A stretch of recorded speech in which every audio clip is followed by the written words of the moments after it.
할렐루야. 4월 4일 토요일 고난주간 새벽 기도를 시작하겠습니다.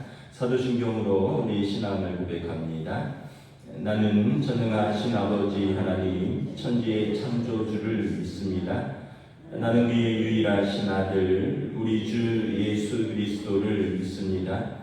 그는 성령으로 잉태되어 동정녀 마리아에게서 나시고 본디오 빌라도에게 고난을 받아 십자가에 못 박혀 죽으시고 장사된 지 사흘 만에 죽은 자 가운데서 다시 살아나셨으며 하늘에 오르시어 전능하신 아버지 하나님 우편에 앉아 계시다가 거기로부터 살아있는 자와 죽은 자를 심판하러 오십니다.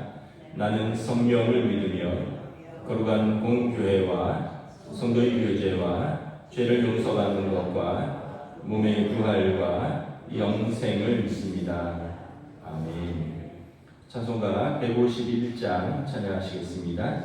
찬송가 151장입니다.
부활이요 진리요 생명 되신 예수님, 사망 권세를 이기시고 우리에게 영원한 생명의 소망을 주신 주님을 찬양합니다. 고난주간 우리를 깨워 거룩한 주님의 전으로 인도하여 주시고 십자가의 길을 걸으신 주님의 사랑을 묵상하게 해주시니 감사드립니다. 주님, 이 시간 겟세마네 동산에서 기도하셨던 주님을 기억합니다. 우리의 죄를 사하시기 위해 십자가를 지셔야 했던 주님의 그 사랑에도 불구하고 마땅히 깨어 있어야 될 시간에 깨어 기도하지 못했음을 고백합니다. 저희의 연약함을 용서하여 주시옵소서. 사랑의 하나님, 메마른 우리 영혼에 성령 충만함을 이 시간 채워 주시옵소서. 시험에 들지 않게 깨어 기도하라는 주님의 말씀에 순종하여서 날마다 깨어 기도함으로 하나님의 뜻을 분별하여 살아가는 동원의 성도 다 되기를 기도합니다. 하나님, 이 시간 또 각자의 기도 제목을 가지고 주 앞에 나온 주의 자녀들을 기억하시고 긍휼을 베풀어 주시옵소서. 먼저 하나님의 뜻을 구하고 순종하는 성도 되게 하여 주시고 각 기도마다 필요에 따라 응답하여 주시옵소서. 이 시간 말씀을 전하시는 목사님 외에 성령의 충만함을 더하여 주시고 말씀을 듣는 저희들에게 주님을 만나는 귀한 시간으로 인도하여 주시옵소서. 우리를 죄에서 구원하여 주신 예수님 이름으로 기도드립니다. 아멘.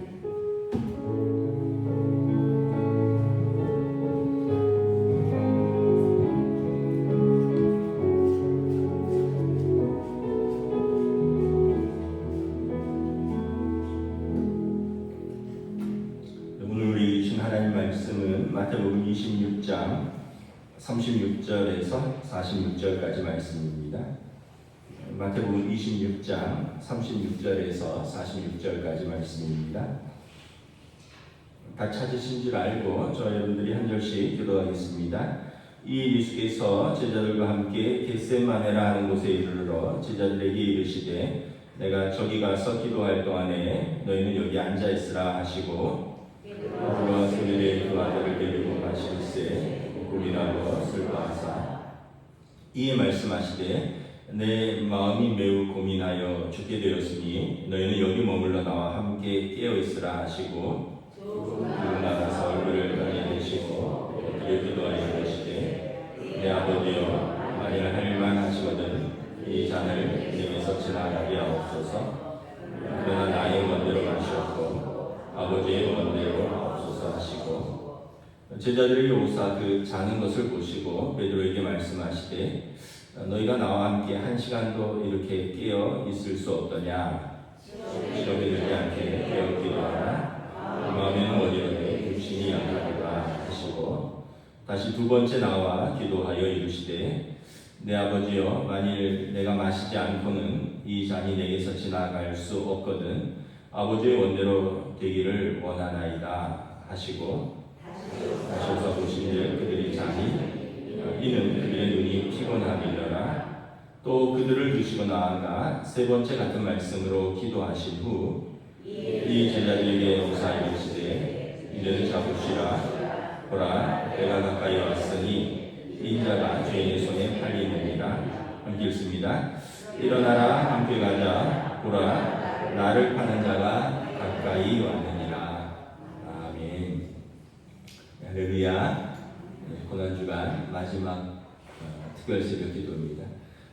우리 마지막 날은 제가 마지막으로 기도하고 축도하고 다 같이 함께 마치도록 하겠습니다. 우리 새벽이지만 한번 인사하겠습니다. 주님의 고난이 우리에게 생명을 주셨습니다.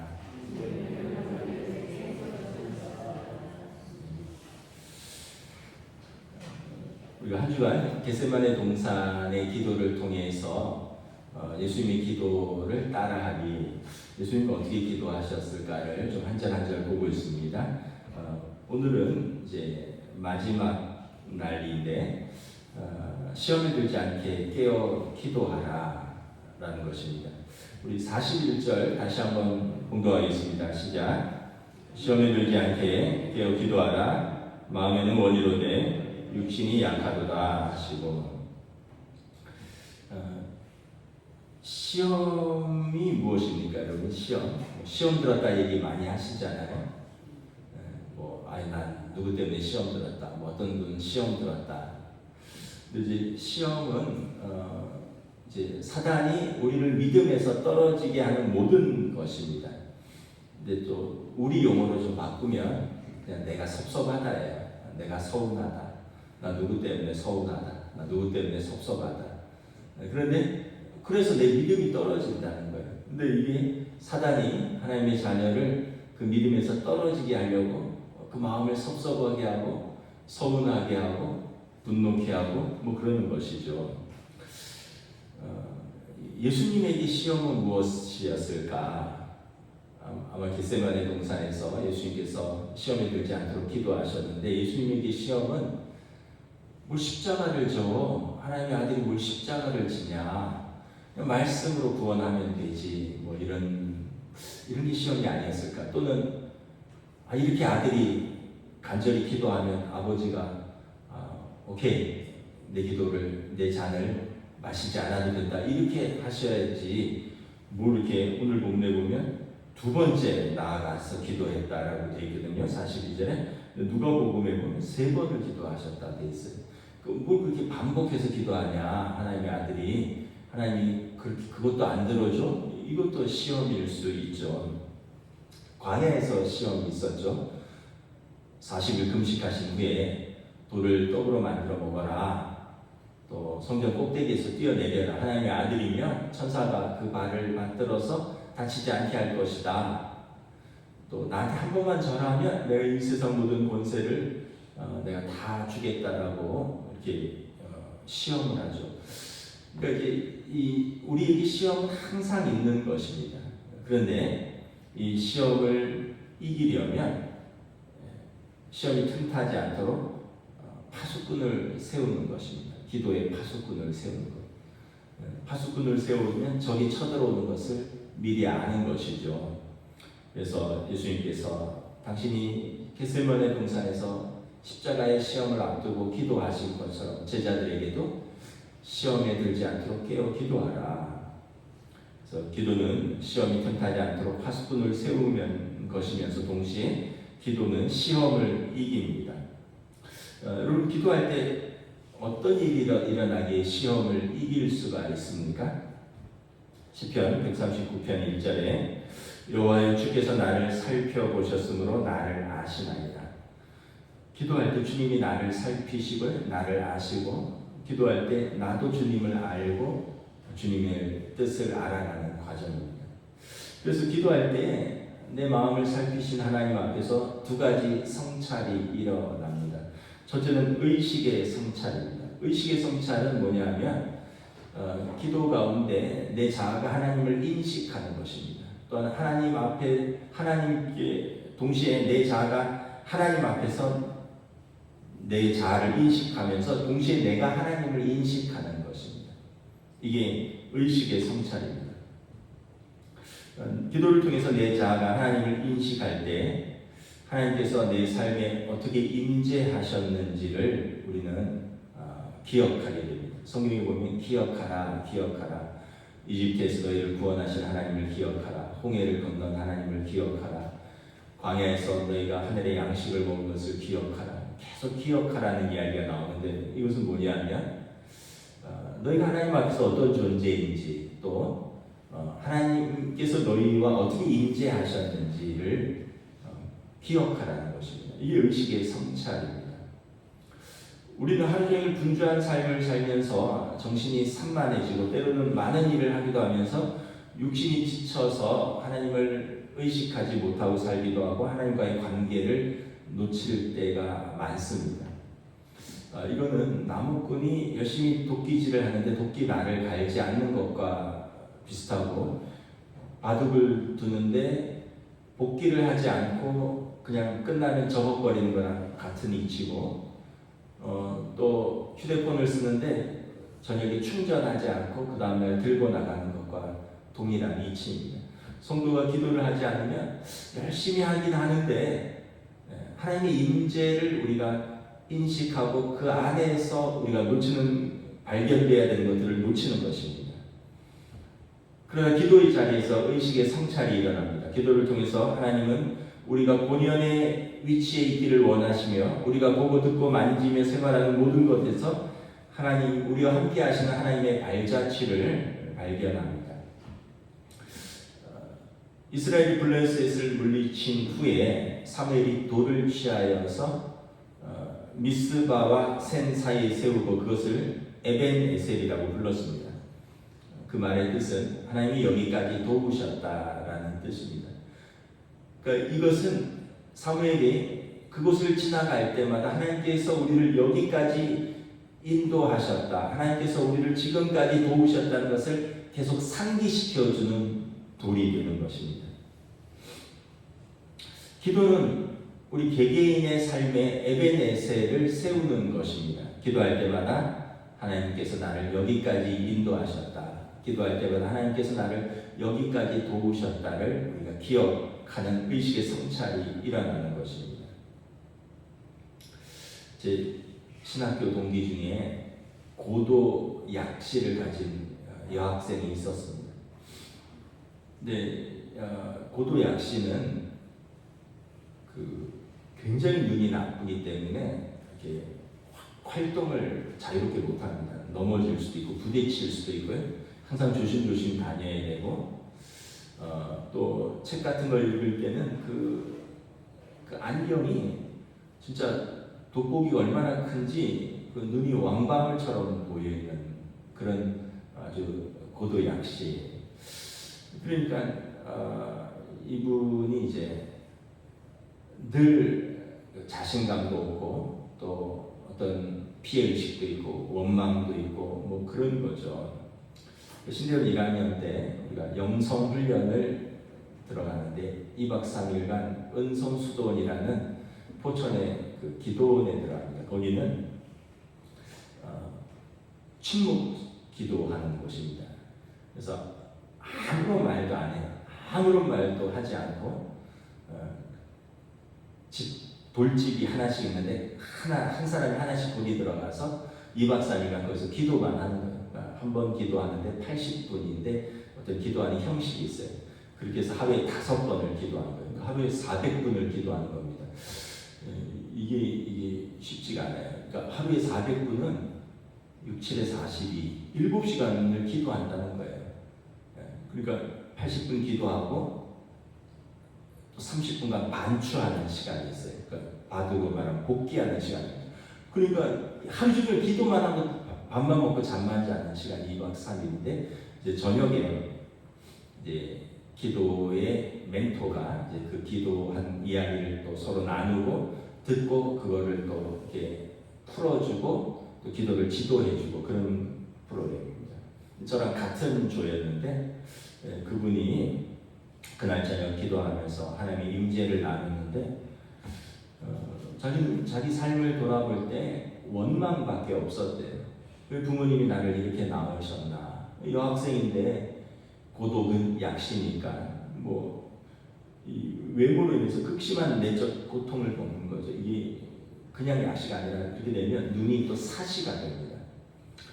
마음껏 뛰어놀지도 못했고 또 친구 관계도 원활하지 않았고 그 당시 27살인데 연애는커녕 미팅 한번 해본 적이 없는 거죠. 그래서 항상 부모를 원망, 하나님을 원망했습니다. 수도원에서 기도하는데 제일 먼저 드는 생각은 원망이 제일 먼저 올라왔습니다. 근데 그렇게 매일 일체 침묵하고 기도하는데 어느 날 그 기도하는데 독방에서 누가 자기를 물끄러미 쳐다보고 있는 느낌이 들었대요. 오싹하잖아요. 근데 두려움이 아니라 뭔가 따뜻함이 밀려왔대요. 성령이 임하신 것이죠. 그러면서 마음으로 이런 음성을 들었답니다. 딸아, 너가 속상하니 나도 속상하다. 내가 너를 얼마나 사랑하는데 십자가에서 내가 너의 무거운 짐과 고통을 다 짊어졌으니 이제 그만 자유함을 가졌으면 좋겠다. 이런 마음의 음성을 들은 것입니다. 기도 중에 의식의 성찰이 일어난 것입니다. 기도 중에 자아가 하나님을 의식한 것입니다. 자아가 하나님을 의식하면 내가 피조물이라는 것을 인정하게 되는 것입니다. 하나님의 창조주라는 것을 인정하게 되는 것입니다. 여러분, 토기장에게 토기가 나를 이렇게 만들었느냐고 항의할 수 없다고 했습니다. 피조물은 하나님을 인식하게 되면 자기를 받아들이게 되는 것입니다. 기도 중에 자아가 에베네셀의 하나님, 자기의 삶을 그래도 여기까지 인도하셨다는 것을 인식하게 됐고 그리고 하나님의 관계가 새롭게 되면서 자유함을 누리게 되었다라고 고백을 한 것을 들었습니다. 지금 50대 중반인데 저보다 한 서너 살 어리니까. 근데 이제 더 이상 외모나 결혼에 연연하지 않습니다. 지금 문경에서 담임 목회를 하고 있어요. 오래전에 아버지가 교회를 개척 하셨는데 문경 시골에 한 30여 명 정도 모이는 시골 교회인데 이제 아버지가 은퇴를 했어요. 근데 이제 그 딸이 그 교회를 맡아서 담임 목회를 하고 있습니다. 교인들이 너무 좋아합니다. 왜냐하면 그 기도의 영성을 따라올 사람이 없어요. 모든 연약함과 모든 슬픔을 그분에게 가져가면 그분은 다 받아줄 수 있는 분이에요. 이게 여러분 기도를 통해서 자아가 하나님을 인식하고 시험을 극복한 자유한 사람, 기도의 힘인 것입니다. 그럼 기도할 때 의식의 성찰이 일어납니다. 우리가 누구이며 또 어떻게 살아야 하는지를 깨닫게 됩니다. 나의 지금 이 모습을 용납하고 받아들이는 것도 기도를 통해서 하나님은 창조주시오, 우리는 피조물임을 인정하는 인식의 성찰이 일어나는 것입니다. 이렇게 기도를 통해서 의식의 성찰이 일어나면 자기 자신을 긍정하게 되고 사랑하게 되는데, 이 모든 것은 하나님이 우리를 사랑하신다는 것에 근거한 믿음입니다. 이것이 여러분 시험을 극복하는 기도의 힘입니다. 두 번째, 기도할 때 양심의 성찰이 일어납니다. 양심의 성찰은 기도를 통해서 우리가 정화되고 치유해야 될 영역들을 발견하게 되는 것입니다. 정화된다는 얘기는 뭐예요? 깨끗하지 못한 부분들이 있다는 것이죠. 치유되어야 된다는 것은 무엇입니까? 상처 입은 부분들이 있다는 것이죠. 기도를 통해서 양심의 성찰이 일어나면 우리의 부정한 것들을 하나님 앞에서 거룩하게, 그리고 상처 입은 것들을 치유해야 되는 것들이 발견이 되는 것입니다. 아까 그 자매가 그 의식의 성찰뿐만 아니라 양심의 성찰도 일어나는 것이죠. 여러분, 죄 가운데 있으면 잠시 즐거울 수 있으나 우리 성도들은 필연적으로 비참한 상태에 빠집니다. 왜냐하면 우리 안에 계시는 성령님이 탄식하시기 때문에 그렇습니다.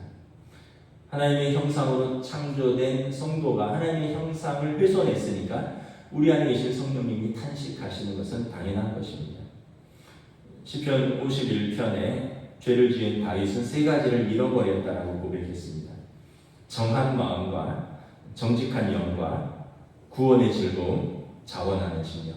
죄를 지니까 깨끗한 마음과 정직한 영을 잃어버렸고요, 구원의 즐거움을 잃어버렸고, 자원하는 심령을 잃어버렸습니다. 시험에 든 것이죠. 구원의 즐거움이 없으면 성도가 무슨 힘으로 살아갑니까? 여러분, 성도가 자원하는 심령을 잃어버리면 여러분 교회 나오기도 싫고, 무슨 봉사를 하기도 싫고, 누가 뭐 관계를 맺는 것도 싫고, 다 시들해지는 겁니다. 시험에 드는 것이죠.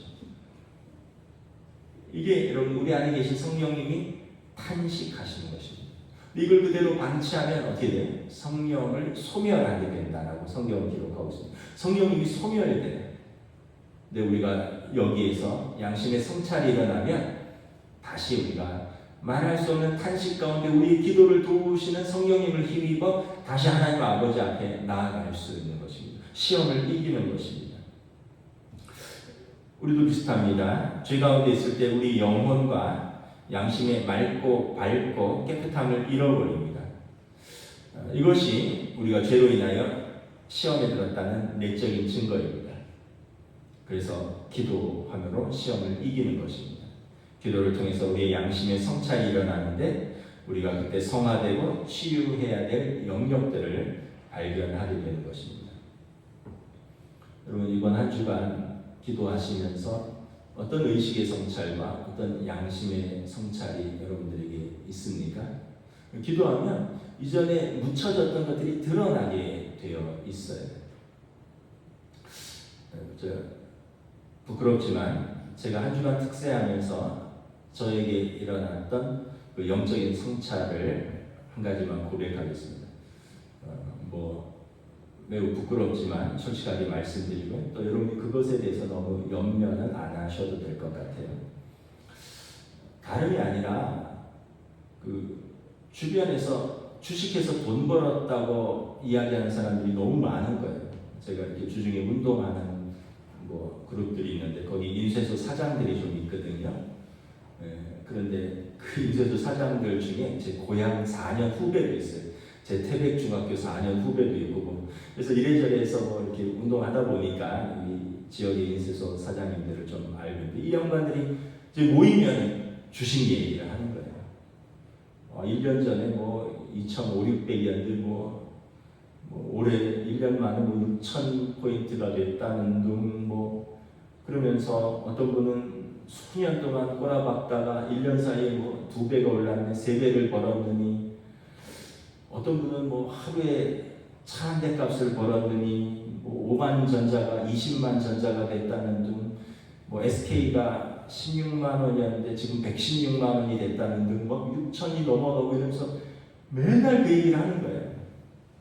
저도 뉴스를 봐서 알고는 있는데 계속 그 얘기를 들으니까 관심이 가지더라고요. 궁금해지더라고요. 그래서 저도 이제 좀 찾아보기 시작했습니다. 참고로 저는 주식 계좌도 없고요. 이론도 주식 투자를 안 하고 있으니까 걱정은 안 하셔도 돼요. 그냥 마음이 그냥 거기에 확 쏠렸다는 거예요. 일단 주식에 관심을 가지기 시작하니까 새벽기도 갔다 와서 장이 열리기 전에 뉴스를 쭉 보는데 제일 먼저 주식 현황을 한번 보게 되더라고요. 근데 한국 주식 장이 열리기 전이니까 미장을 먼저 보게 돼요. 이 S&P 500 지수, 나스닥 지수는 어떻게 되고 있는 거예요? 왜냐하면 미국 주식에 한국 장이 그대로 연동되더라고요. 보니까. 그러고 나서 이제 아침 먹고 이렇게 하다 보니 한국 장이 열리면 전 딱 2개만 봅니다. 삼성전자랑 SK 하이닉스. 미국 장은 테슬라랑 하여튼 뭐 하나 더 있어요. 딱 2개만 보는데 딱 2개만 봐도 되게 재밌더라고요. 그러다가 오후 4시쯤 돼서 장이 마감 전에 어떻게 변화되고 있는가 보고 자기 전에 이 장 외로는 어떻게 또 뭐 변동이 있었나 또 이렇게 한번 보게 되더라고요. 그러니까 테슬라랑 엔비디아 지금 생각해요. 미국 장은 테슬라랑 엔비디아, 한국은 삼성전자랑 SK 하이닉스 딱 2개만 봅니다. 그러다가 그런 마음이 드는 거예요. 이제 마음속으로 모의 투자를 하는 거예요. 야, 어제 샀다가 오늘 팔았으면 삼성은 10,000원씩 벌었고 SK는 5만 원씩 벌었네. 이런 마음이 이렇게 드는 거예요. 그러면서 이제 돌아보면 제가 한 달간 본의 아니게 마음속으로 주식 투자를 하고 있는 거였어요. 그러다 문득 이런 생각이 났어요. 야, 주식을 한 주도 안 가지고 있는데 하루에 4번, 5번씩 주식을 체크하는데 내가 주식을 한 주라도 가지고 있으면 이거는 눈을 못 떼겠구나 이런 생각이 들었어요. 그래서 하나님 기뻐하시지 않겠다. 주식을 쳐다도 보지 말자. 여러분들은 하셔야 돼요. 여러분들은 또 여러분들의 생업도 있고 뭐 회사 주식도 있을 것이고 여러분들은 투자에 대한 여러분들은 무리되지 않는 한에서 하는데 저는 하면 안 되겠더라고요. 왜냐하면 목회에 집중을 할 수가 없어요. 여러분 제가 하기를 원하지 않으시죠? 10만 원이라도 원한다면 제가 할게요. 100만 원 어디서 끌어서. 그런데 제가 깨달은 게 이게 마음이 분산되고 이게 뭐 무슨 뉴스 터지면 기름값 오른다고? 그럼 주식 떨어지겠는데? 어디에 폭격됐다고? 주식 떨어지겠는데? 종전이 땡겨진다고? 정쟁 그만둔다고? 그럼 주식 오르겠는데? 막 이런 생각만 나는 거예요. 자꾸 모든 게 다 그쪽이랑 연동되는 거예요. 그래서 안 쳐다보기로 이제 어제 다짐을 했습니다. 습관이 무서워요. 자기 전에 무심코 보고 있더라고요. 오늘은 일어나서 안 봤습니다. 그러니까 이게 시편 기자가 이렇게 말했습니다. 하나님이여 나를 살피사 내 마음을 아시며 나를 시험하사 내 뜻을 아옵소서. 내게 무슨 악한 행위가 있나 보시고 나를 영원한 길로 인도하소서. 기도 시간에 하나님의 임재의 빛이 우리와 함께 계시기 때문에 우리 양심이 하나님의 임재의 빛을 견디지 못하고 우리 부적절한 말이나 부적절한 생각이나 죄된 행동들을 가감없이 드러냅니다. 기도하지 않으면 우리 양심이 이걸 합리화시킵니다. 저도 합리화할 수 있어요. 내가 뭐 투자하는 것도 아닌데 보는 것만 해도 뭐 어때? 관심을 가져야지. 뉴스에, 경제에. 이건 합리화죠. 근데 그렇게 함으로써 내 마음이 분산되고 내 생각을 빼앗기고 시선이 빼앗기는 것을 내가 합리화할 수도 있지만, 그러나 기도하면 양심의 성찰이 이걸 합리화할 수가 없어요. 자기 합리화는 회피가 아니라 하나님의 책망을 받아들이고 하나님을 의지하도록 성령님께서 인도하십니다. 그때 우리의 결핍된 부분들이 드러나고 하나님의 은혜로 이걸 덮어주시고, 우리의 그늘진 부분들이 드러나고 하나님의 은혜로 신비하게 우리를 자유함으로 인도하시는 것입니다. 기도 시간에 영적인 성찰이 일어납니다. 그래서 기도는 시험을 이기는 시간이고 기도는 우리의 영적 성장의 시간입니다. 이걸 잘 분별하셔야 됩니다. 기도하면서 나에게 일어나는 변화가 무엇인가, 내가 새롭게 인식되는 것은 무엇인가, 하나님께서 내게 원하시는 것은 무엇이고 하나님께서 내게 원하지 않는 것은 무엇인가 분명히 있어요. 이거를 이렇게 기도하면서 훈련을 통해서 잡아내는 사람이 이제 기도가 좀 훈련되는 분들입니다. 근데 이제 문제는 마음에는 원이로되 육신이 약하도다라는 것이. 우리 41절 다시 한번 읽겠습니다. 시작. 시험에 들지 않게 깨어 기도하라. 마음에는 원이로되 육신이 약하도다. 우리가 깨어 기도하지 못하는 이유는 마음은 있는데 육신이 약하기 때문입니다. 기도할 이유도 알고요. 기도할 마음도 있습니다. 근데 육신의 기도의 훈련이 쌓여 있지 않으니까 번번이 육신이 무너지면서 기도하지 못하게 되는 것입니다. 그래서 마음은 원이로되 육신이 약하도다는 기도는 마음만으로는 안 되고 육체의 습관을 들여야 되는 거룩한 습관이라는 것입니다. 감정은 습관이다라는 이런 책이 있습니다. 이 책에 보면 이런 말이 있어요. 나의 부정적인 성격은 고정된 것이 아니라 부정적인 감정 습관에서 비롯되는 것이다. 그러니까 좀 더 부정적인 사람이 있고요. 좀 더 긍정적인 사람이 있어요. 이건 고정된 게 아니에요. 그렇게 타고난 기질도 좀 영향을 미치지만 그게 고정된 것은 아닌데, 그런 감정이 들 때 거기에 자기 자신을 너무 동화시킨다는 것입니다. 보통 사람들은 감정과 자신을 분리하지 못합니다. 내 감정을 나라고 인식합니다. 그래서 지금의 그 감정이 자신이라고 인식하기 때문에 그 감정에 대해서 나는 어쩔 수 없다라고 말하고 그 감정에 매번 무너지는 것입니다. 근데 이 작가의 말을 반대로 뒤집으면 어떤 사람의 긍정적인 성격은 고정적인 것이 아니라 긍정적인 감정 습관에서 비롯된 것이다. 이게 이제 아까 부정적인 성격은 고정된 것이 아니라 부정적인 감정 습관에서 비롯된 것인가를 뒤집은 것이에요. 어떤 사람도 항상 긍정적인 것은 타고난 게 아니에요. 물론 타고난 기질도 좀 있는데 그 안에서 자기 감정을 습관화하는 것입니다. 기도하는 사람은 내 감정과 자신을 분리합니다. 화도 날 수 있고요. 분노도 경험할 수 있지만 지금 내 생각과 내 감정이 그것이 내 자신 자체는 아니다라고 인식을 하는 거예요. 그리고 나라는 사람은 원래 그런 부정적인 사람과 부정적인 감정에 사로잡혀 있는 사람이 아니다라고 이걸 분리시키는 것입니다. 그러면 어떠한 환경에서든지 그 감정과 자신을 이렇게 분리시켜서 살아갈 수 있는 힘을 얻게 됩니다. 요셉이 그런 사람이었습니다. 성경에서. 여러분, 요셉처럼 비참한 사람이 어디 있습니까? 요셉처럼 분노의 여러 가지 요소를 가진 사람이 어디 있습니까?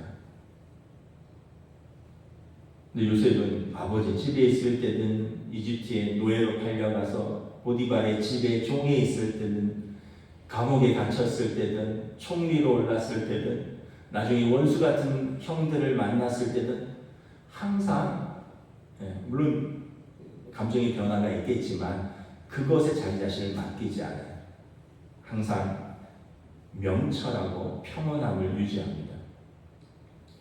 그런 요셉을 사람들이 신뢰하는 거죠. 보디발의 집에서는 가정 총무로, 감옥에서는 가수장의 신임을 받아서 감옥 총무로, 바로 왕에게는 신임을 받아서 총리로, 그리고 나중에 집에서는 11번째 아들인데 실질적인 장남으로서 야곱의 70명의 가족들을 다 돌보는 것입니다. 요셉이 있으면 사람들은 그를 신뢰하고, 요셉이 때문에 사람들이 그 때문에 행복해하고, 그와 함께 있는 사람들은 항상 요셉 때문에 은혜를 입는 거예요. 여러분, 항상 누구랑 있으면 피해를 입는 사람이 있고요. 항상 누구랑 있으면 조금이라도 은혜를 입는 사람이 있습니다. 여러분, 어떤 사람이 하나님의 임재 속에 있는 사람일까요? 말하면 잔소리죠. 성경은 요셉이 그랬던 이유를 여호와께서 요셉과 함께 하심이라라고 기록하고 있습니다. 이 얘기는 뭐냐면 요셉은 기도하는 사람이라는 뜻입니다. 어떠한 형편이든지 요셉은 기도했기 때문에 의식의 성찰, 하나님 앞에서 자신을 인식하고 자신이 하나님 앞에서 인식되는, 또 양심의 성찰, 보디발의 아내와의 관계 속에서 내가 그것을 하는 것이 하나님 기뻐하시는 일인가 아닌가 분명히 구별할 수 있었던 것입니다. 그러니까 시험을 벗어날 수 있었고, 요셉은 에베네셀의 하나님, 여기까지 인도하시는 하나님과 동행할 수 있었던 것입니다. 왜냐하면 요셉은 기도하는 사람이었기 때문에 그렇습니다. 여러분의 마음을 어지럽고 흔드는 일이 있습니까? 왜 없겠어요? 다 있습니다.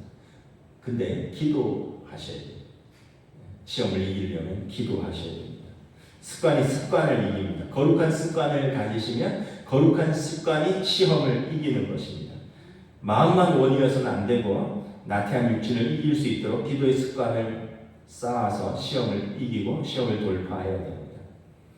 기도의 자리로 나아가면요, 우리는 연약하여 기도할 바를 알지 못하나 말할 수 없는 탄식 가운데 우리의 기도를 도우시는 성령님께서 우리의 기도를 도와주십니다.